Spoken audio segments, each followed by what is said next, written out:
गांव के किनारे एक पुराना सुनसान हवेली था। लोग कहते थे कि वहां कुछ अजीब होता है।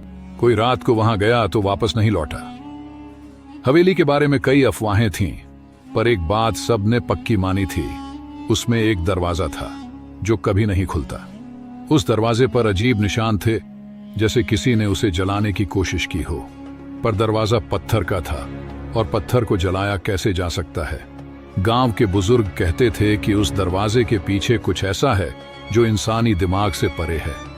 एक दिन गांव का एक युवक अर्जुन, जिसने इन कहानियों को झूठ मान रखा था, सच का पता लगाने निकल पड़ा। आधी रात को वह अकेला उस हवेली में गया। चांदनी रात में हवेली की छाया और डरावनी लग रही थी। अर्जुन धीरे धीरे हवेली में घुसा।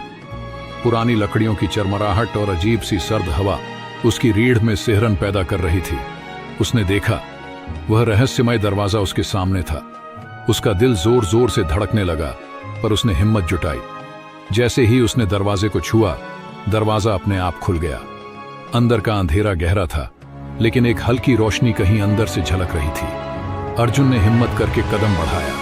अंदर का दृश्य देखकर उसकी सांसें थम गई। वहां चारों ओर कांच की दीवारें थीं, और हर दीवार पर उसकी परछाई झलक रही थी। लेकिन ये परछाई उसकी नहीं थी। वे हंस रही थी, नाच रही थी, और किसी गूढ़ भाषा में बातें कर रही थी। अर्जुन को एहसास हुआ कि ये परछाई उसकी आत्मा के पहलुओं की थी, जिन्हें वह खुद नहीं समझ पाया था। तभी एक गूंजती आवाज आई, यहां से वापस लौटने की कीमत है, सच का सामना करना।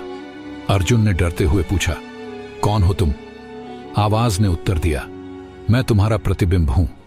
जो तुम सोचते हो वह मैं जानता हूं, जो तुम छिपाते हो वह मैं दिखाता हूं। अर्जुन ने हिम्मत करके कहा, मैं सच का सामना करने के लिए तैयार हूं। तभी दरवाजा बंद हो गया और अर्जुन कभी वापस नहीं लौटा। गांव में बस इतना पता चला कि उस रात से हवेली का वह दरवाजा गायब हो गया। अब लोग कहते हैं कि हवेली और उसके रहस्य को केवल वे ही